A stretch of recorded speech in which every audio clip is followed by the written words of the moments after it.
The Loretta Young Show, starring Loretta Young.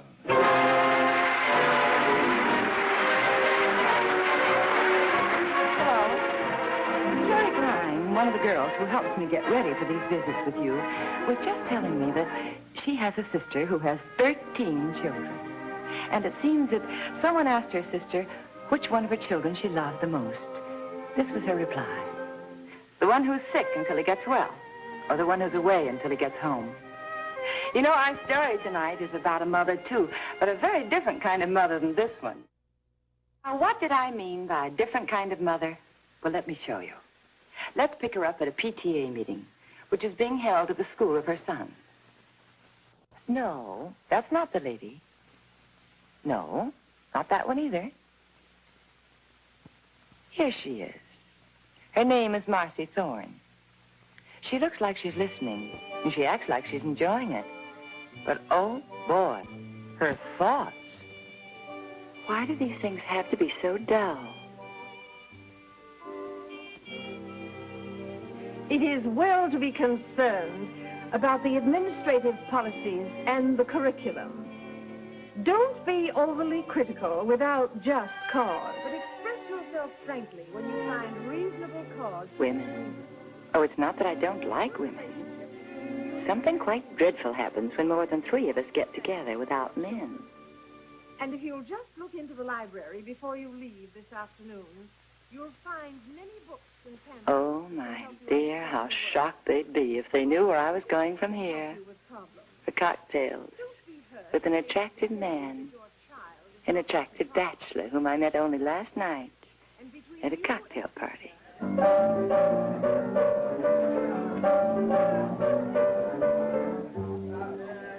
You mean you're a real live native? Born right here in New York. My parents, 2 and 3 of my grandparents. Manhattan Island? Right in the middle of it. I can't believe it. I was born here, too. I know. And I'll bet the background to your novel is New York City, right? Well, how'd you know I'd written a novel? It isn't even published yet. It's still in manuscript form. Yes, I know. But how? Oh, I have my ways. And I'll bet it could be a bestseller if it's with the right publisher. You're amazing. You like champagne? Mm-hmm. And white violets? What woman doesn't?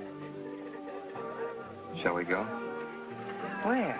Anywhere, out of here. Oh. A miracle like this deserves further exploration.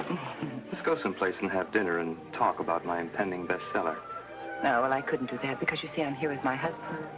Oh, we'll ask him to have dinner with us. Oh. Only we won't let him talk. Another time, I'd love it. Well, tomorrow's another time. Well, Tomorrow? not for dinner. The cocktails, then. Yes, that'd be all right. Where?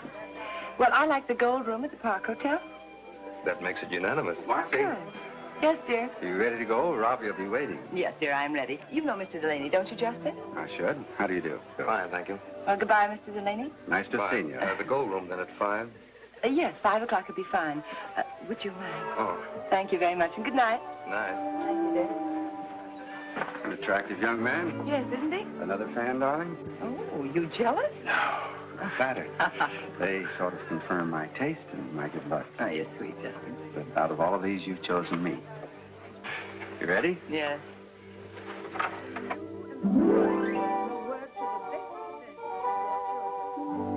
It's getting awfully late. Success of parent organizations depends on the enthusiasm and energy parents put into it. Not just mothers. I wonder what Marcy's up to now. She's not dressed like that just for a PTA meeting. And those flowers.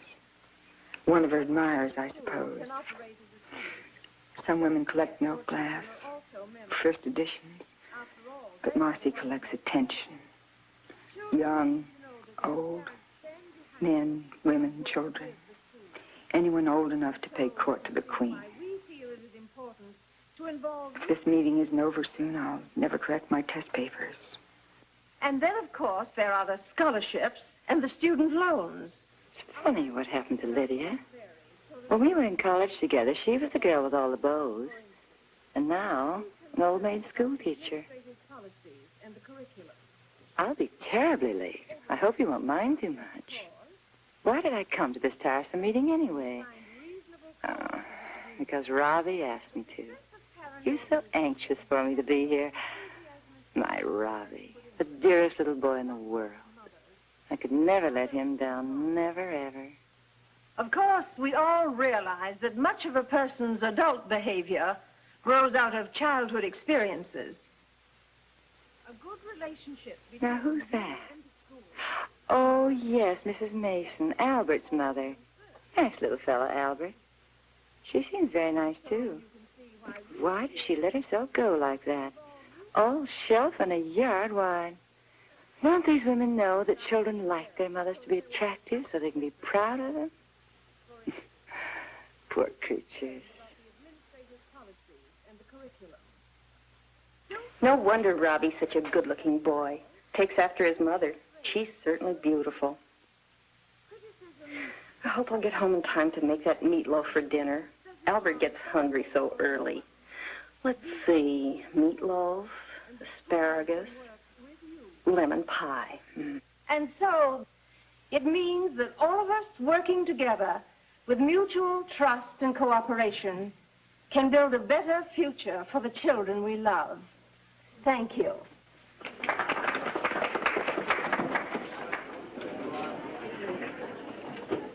Well, Marcy, fancy meeting you here. Yes, fancy. Well, I promised Robbie, and now I am late for an appointment. Oh, well, I thought you wouldn't be wasting all this splendor for a PTA meeting. Well, nothing's too good for the PTA. But I am meeting someone downtown. When you're meeting someone, it's usually somebody important. Well, as a matter of fact, it's Lawrence Delaney, the columnist on the Post. Yes, he has a novel, and he said I could take a look at it. Justin might publish it. Oh, of course. Oh, you lead a very interesting life, Marcy. And you must be a great help to Justin. Oh, Lydia. Justin knows that he and Robbie are the only two people who are important to my life at all. The rest is just amusement. Amusing to Justin or to you? Oh, to Justin, too. Because he has no doubts about how I feel about him. You see, the trouble with my husband is he understands me. Marcy? Yeah. You know the trouble with you is you're greedy. Oh, Lydia. You're the one person in the world who has more than anyone ought to have the right to expect. But you try to have everything. And you know, Marcy, people who try to have everything sometimes wind up with nothing at all. Oh, darling, don't be dramatic, huh? Well, I have to go. Bye. Mom? Oh, well, Robbie. Darling, what are you doing at school so late? Waiting for you. I knew you were coming to the meeting, and so I decided to wait and walk home with you. Why, do you mean you've been here since 3:30? That's right, Mom. Oh, darling. That was very sweet of you. And I'd love to walk home with you, but I'm not going home. Oh, Mom. Oh, I'm sorry. I wish I'd known it had been such fun. But I had an appointment downtown. Oh, gee whiz, Mom. Do you absolutely have to go downtown? Yes, dear, I'm sorry I do. Oh, can't you do it tomorrow? Well, no, honey, I'm sorry. It's too late to change things now. Well, I'll go with you then. Oh, no, you couldn't do that. It wouldn't be any fun for you. Well, darling, it's sort of business. You see, I'm meeting someone, and I have a chance to pick up a manuscript and read it for Daddy before any other publisher sees it. And you know how important that is, Oh, sure. Sure. Well, I guess I'll go home now. Yes, darling, you do that. And I'll get back just as fast as I can. Taxi! Robbie, how'd you like a quarter for some ice cream or something, No, thanks. I don't feel hungry. Oh. Well, I'll tell you what. Let's have a date on Saturday, just you and I. We'll go to lunch and to a movie. Would you like that? Sure. That'd be keen. Good. Honey, did something happen at school today that you wanted to tell me about? I mean, any special reason you waited to see me? No, Mom. I just want to walk home with you. That's all. Oh. Well, so long. So long, honey. Robbie, careful crossing the street. I will.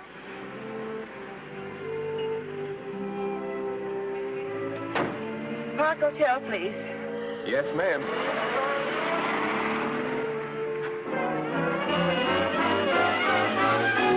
Robbie's very sweet. If only this mix-up hadn't happened. Well, relax now, Marcy. Time to relax. bothering me. It's like a little fleck of dust in my eye. Not painful, but troublesome. If I didn't know better, I'd say my conscience was bothering me. Robbie? About Robbie. Robbie's fine. Everything's fine. I'm going to have a cocktail with a friend.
Robbie?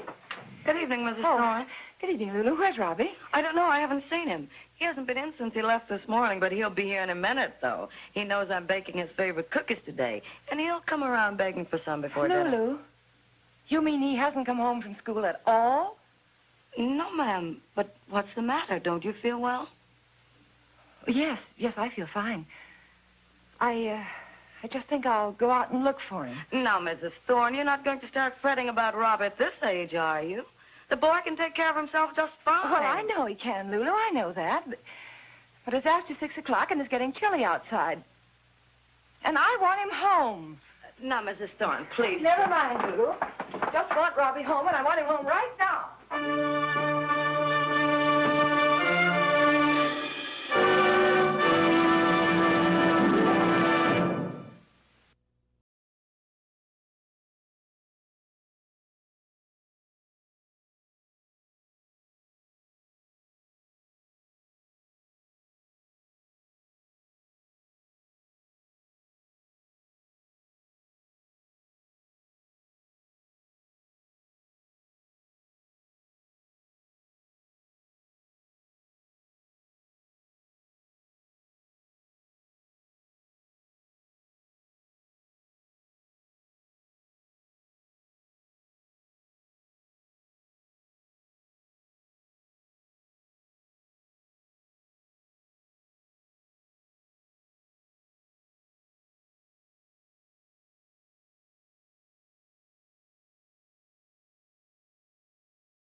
It makes them happen.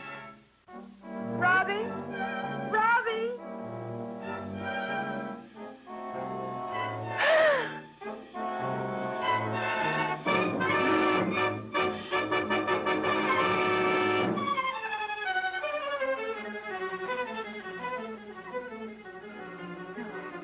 No, Robbie can't be hurt. If he had been, I'd have known it by now. His name and address are in his clothes. Could be hurt. And if he is, it's my fault. It's my fault.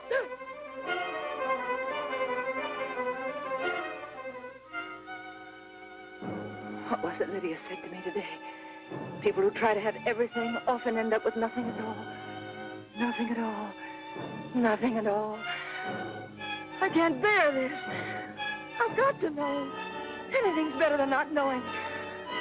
I've got to go home. I've got to find out.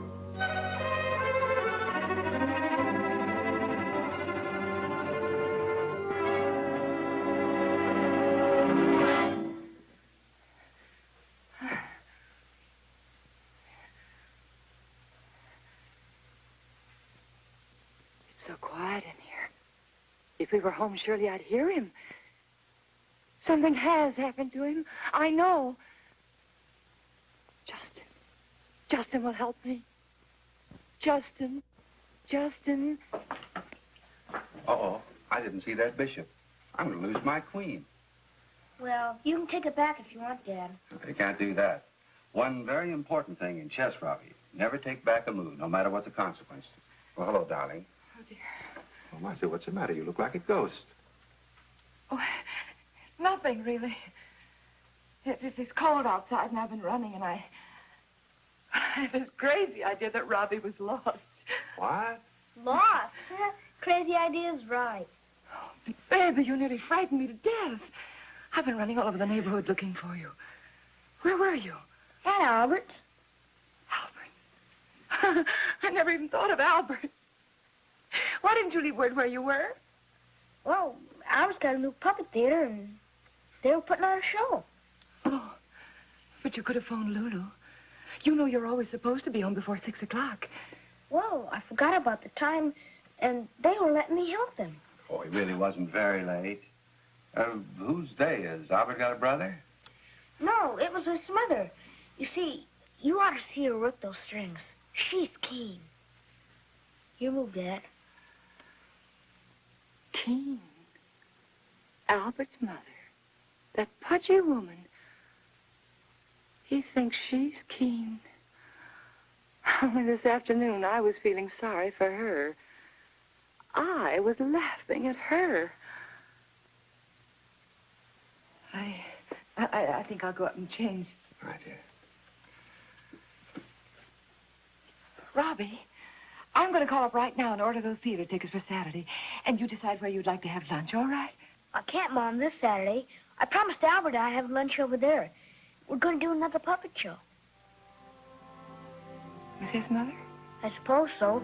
She's almost always home. And I'm not. That's what he means. No, he doesn't. He didn't mean anything by it. He's simply rejecting me now for the very same reason I rejected him this afternoon. There's something else he'd rather do. Somebody else he'd rather be with. Lydia's right. I've lost him. I've lost him to Justin, who gives him companionship. Lost him to Lulu, who bakes his favorite cookies. Lost him to Albert's mother, who's almost always home. Maybe if I try very hard, maybe I can win him back. Oh, it'll take time, of course, and devotion. Doing the things that he wants to do. Really being a mother, not just playing a pretty little game about it. Yes? I was wondering if you were about ready for dinner, Mrs. Thorne. Yes, I'm almost ready, Lulu. And here's a message for you. I left it in the hall, but I guess you didn't see it when you came in. Mr. Delaney? Yes, that's the name. A very nice-spoken gentleman. He was called to Philadelphia this afternoon, he said. And he said, be sure to tell you that it was sudden and that he was very sorry. What time did he call, Lulu? Oh, about 2:30 or 3 o'clock, something like that. I'll be right in 5 minutes. Yes, I'll be right down. If I'd walked home with Robbie when he asked me to this afternoon, I'd have found this message, and I'd have been spared all this agony. But should I have been spared it? No. No, it's better this way. I learned the hard way. I'll tell Lulu when Mr. Delaney calls again. I'm out.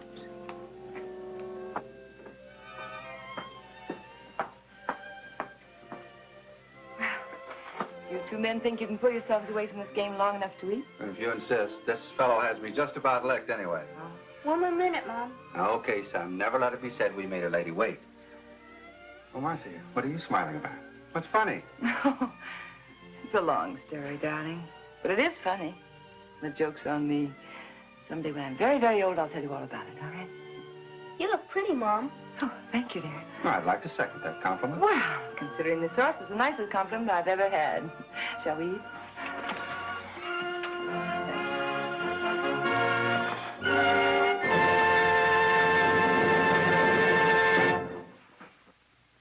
It's very old-fashioned indeed. It goes way back to 400 B.C. Listen. Children are the anchors that hold a mother to life. Well, good night. See you next week.